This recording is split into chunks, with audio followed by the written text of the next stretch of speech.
Hello again. Well, this is my little collection of small locks. I've opened them all on camera apart from this one, so I'm going to do this one now. And that then brings me to an end of these small locks. The hardest thing about opening this one usually is the tensioning because it seems to flick out everywhere.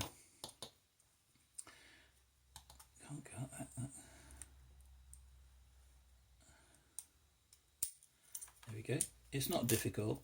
It's a Timpson, and I think it's 30 millimeters. And there it is, opened on camera. Thank you very much for watching. Bye.